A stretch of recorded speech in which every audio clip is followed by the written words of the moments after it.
And I'm a almost lifelong seeker. I've started early to pave my own path. I already, in my teenage years, had a calling. I felt that something was off in society, in the way we are served, in the way we are taught to believe the so-called reality is meant to be, the way we are supposed to live or work with, have real jobs. Have you ever heard that? Grow up and get a real job. Yeah. That's just beliefs. Yeah. So somehow I was lucky enough to fall out of the box early, and I started my own business by the age of 17, 18, and I traveled the world and explored myself through the world, and that was really by instinct. And fast forward, I started with personal development, spiritual development. I worked with people and clients for about 17 years. So I've seen some shifts within myself and with other people. I'm the founder of the Arming Arts Training School, where we educate people in the art form of sexual healing, sexual awakening, spiritual awakening, personal development. And that is fabulous. It's like an outstanding method for people to start to feel more alive. And that's really what I'm passionate about. But a couple of years ago, I found that something is missing in this whole field of personal development, because it seems like we come to an edge where it's just about the vulnerability. It's not about thriving. It's not really about being more alive. Yeah, it's like, yeah, we sit and we share difficulties and challenges, which is crucial and utterly important.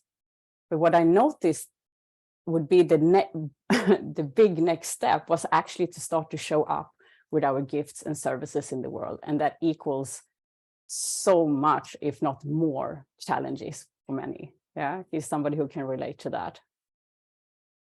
Nobody? Thank you. So I kind of stumbled in on the path of using my own, fuck ups and failures and joy of supporting people to become alive, to inspire them to, like, hey, you have a gift within, show up and share it with the world. And I started to train people to do this in various ways and inspire people. And like you say, Tiger, that is really what I feel life is about. That is really to show up in our gift, with our heart, in our divine calling, our divine service, and offer that. And it can't go wrong, if everybody showed up in service. I mean, the human heart wants to be in service, and if we all just would show up in that, the world would look really, really different, right? There's somebody who agreed to that. Raise a hand. Yes. And it's like many of you have probably worked with yourself and you're familiar with, there is a shift in consciousness happening, and now it's time. Like the old paradigm is falling, the old structures is falling, the world is crying for a healthy leadership, for people who rise, for people who stand up. And I find it, and I get so passionate about it, because it's almost like it's a dedication, it's a commitment to life, to show up there for life as it is. Yeah. And in there, we got to be so much more committed to something greater than ourselves, to overcome the fears, to overcome the limiting beliefs, and go into that service, because that will only provide so much goodness. We can't fail. You can't fail when you rise in your divine service. You can't fail. And my heart is pounding as I say it, because it's sometimes I feel that it's so much fun. It's so much fun here. Life is so much fun. We can have so much fun if we just choose to play with life for what it is. See it for what it is. Explore it. Yeah.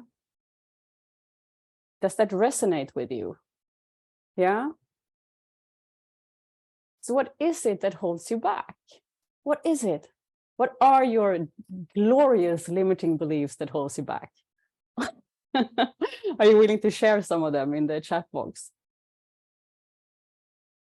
I'm even writing a book about, some of the main pitfalls on showing up on our conscious path. And there's like a few limiting beliefs that are circulating. that most people are running. And I find that to be really important. Like, who are we to say no to life? Who are we? Who do we think we are even to say no to life? Yeah.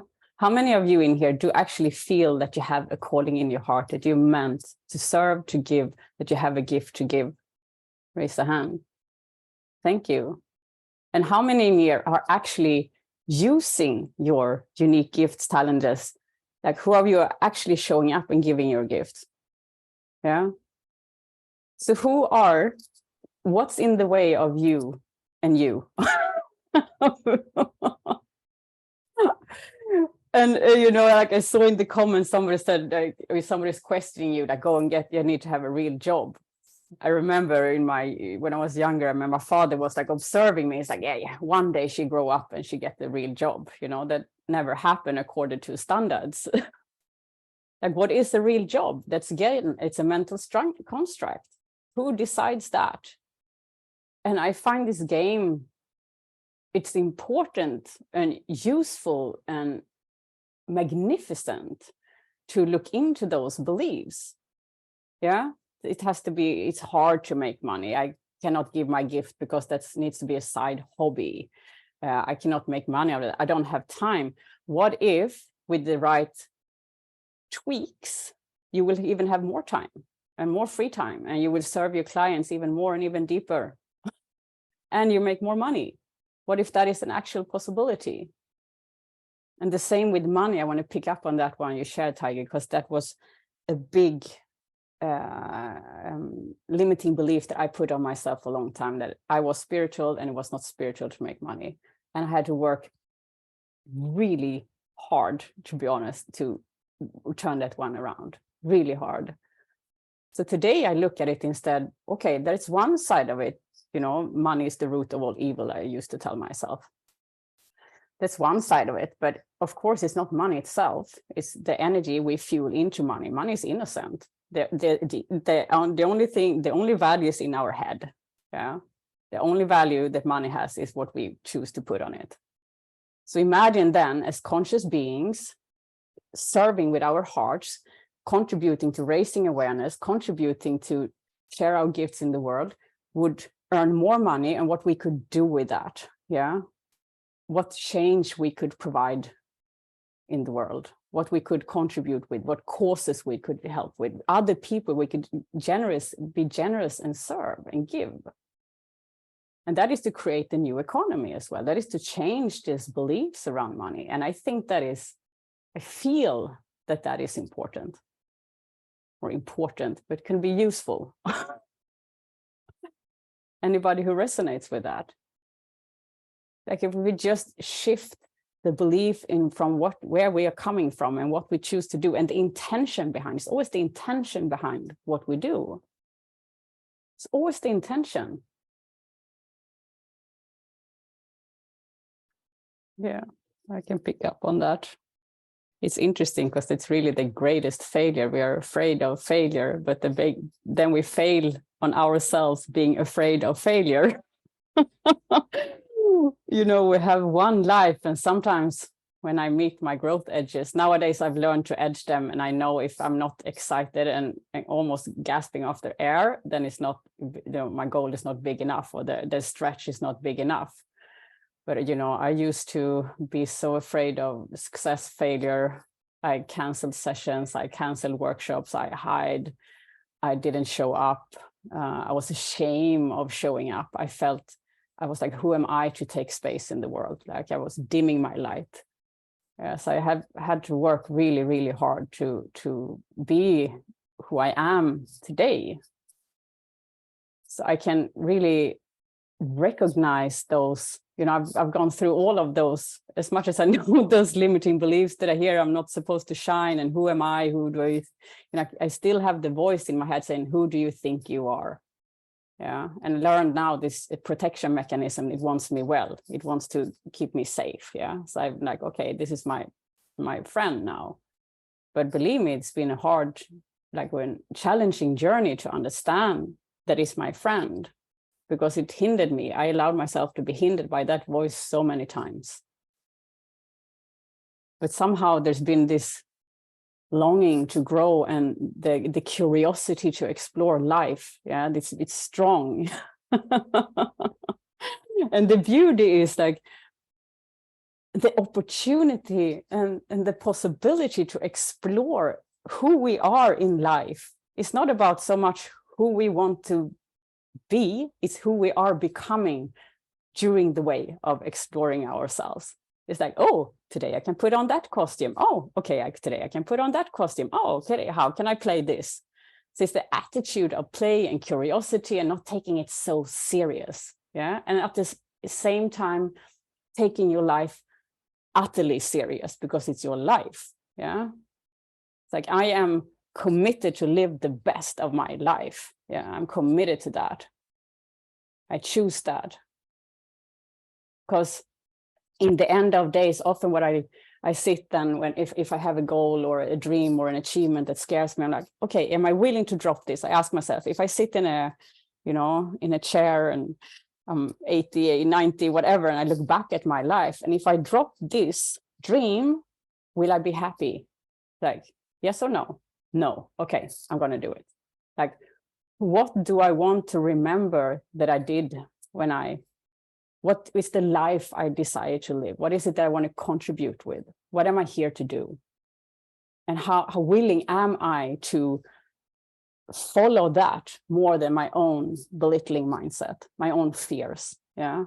Knowing that it comes to a point, like with anything, like when you don't learn to walk overnight, you fall and you scream and you're like, I can't do it, and you want to give up. But then you learn something, yeah? And it becomes, you train the muscle, it becomes second nature. It's the same with showing up. It's a growth edge, and it's supposed to be frightening. It's supposed to be challenging. Otherwise, you don't gain healthy power, as I call it. Like, you grow your muscles. You don't go to the gym and it's like, I want to have big muscles. And then within 3 minutes, you're like, you're fit. No. It's like, you go to the gym, you sweat, you show up, yeah, you meet the resistance, and then it becomes second nature. Then you want to go to the gym. Then it becomes easier, it becomes fun. Does that resonate with you? Yeah. And what I've learned, and I don't know if this resonates with you, is like when I trigger my performance nerve. So I read in some comments here, like, but there's so many voices out there. Who am I to share? I have nothing to say. And everybody said it already. Like, oh, I don't have a good enough website. My product is not good enough. But if we can turn that around and not trigger the performance nerve, like they will have to deliver for something that has to be perfect, because perfect is really boring. Yeah, it's not the fun energy to come from. Can we lean back? If you can lean back and feel it, like, what if I just do this? What if I explore this with joy? Because I enjoy it. I put myself in the here and in the now, and I create out of that. Just forget about the outcome. Of course, we want to have an outcome as well. But often the resistance show up because we have an idea that what other people might think and say about our appearance or end product. Does that resonate with you? Raise a hand. Yeah. So to find that, it's like the childlike joy in creation. And dare to like fuck up. Like, the faster you fuck up, the faster you succeed. Like, just write it all over your apartment, your house, in your forehead. The faster I fuck up, the faster I succeed. That's just how it is. Period. Hand it over to you again, Tiger. I want to add on one thing to that. Go ahead. After. Yeah. And it's also sometimes when I work with clients, with people, and there's like, but what shall I choose? Where to start? Because for some, the calling is strong, it's obvious. And for some, there is like, I don't really know where to start. But to just start somewhere And knowing that your story, your history, your experience is your expertise. Because you are a step ahead of somebody else. The challenges you've been going through is of support to somebody else. Always. There will always be people ahead of you, and there will always be people in, behind that you can support.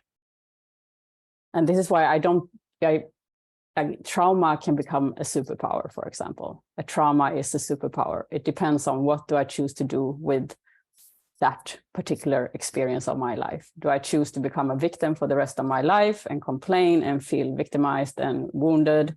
Or do I choose to work with it, embrace it, and then support others to rise through their own trauma, who go through the same thing?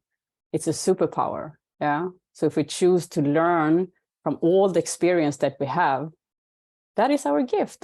That's your craft. Together with whatever's coming through, that's the craft.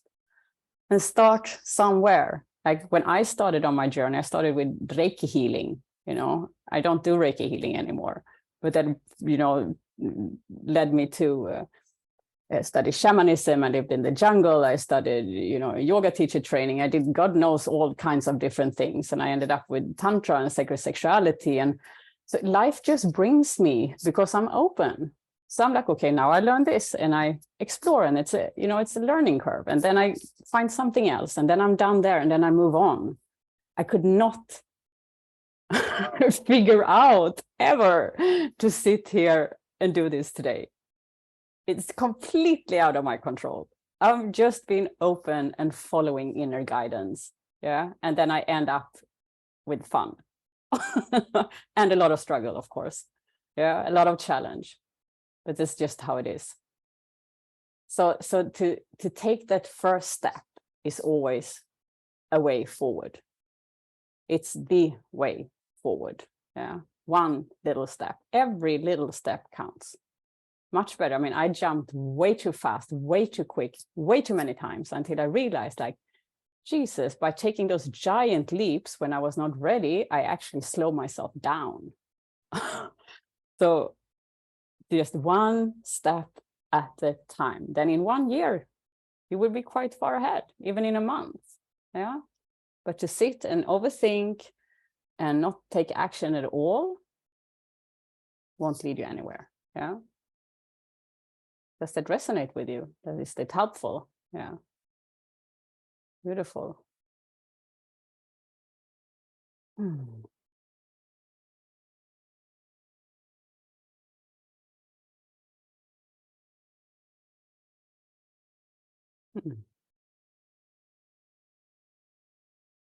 One step forward. So what is the one step forward you could take today or tomorrow? What if there were no consequences? What if there were no consequences of your choices? What if there were no consequences? What would you choose to do?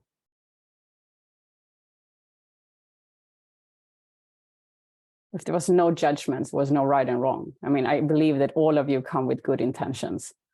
I trust in being in service of cosmic law, divine law. Then we act from the heart. Yeah. So if there were no consequences, what would I do? Come on, for reals. Or are you here to play? You have a temporary human experience. And stop making up bullshit that thinks you know what's happening next. You got this life. This is what you know. So let's dive into it. All right.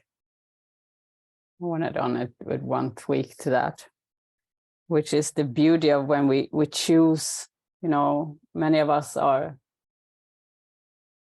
some of us are struggling with self-love, the path to self-love and the challenges of showing up and not being good enough. And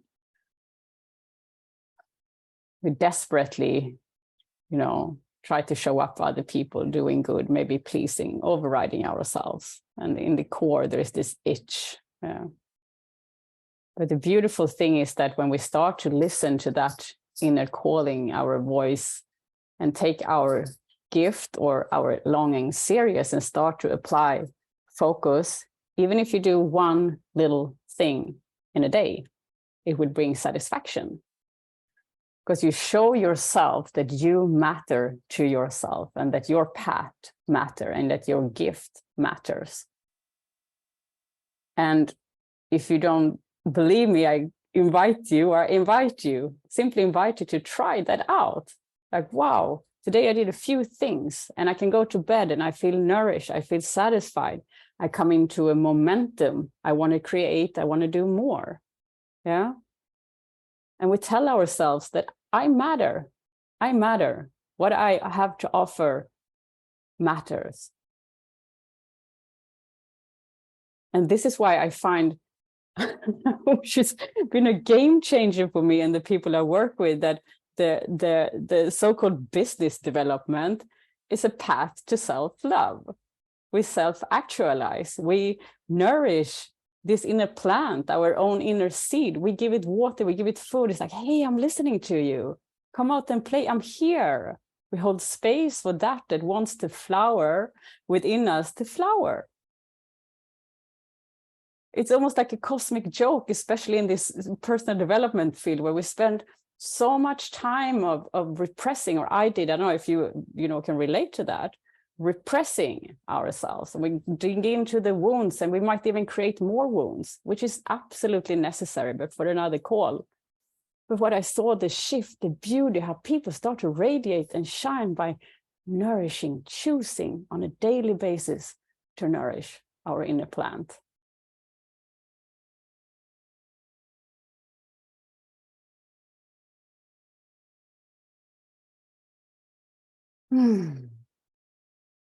And it needs to be embodied, to come from the inside, to be felt. It's the only way. It has to be felt, explored, experienced.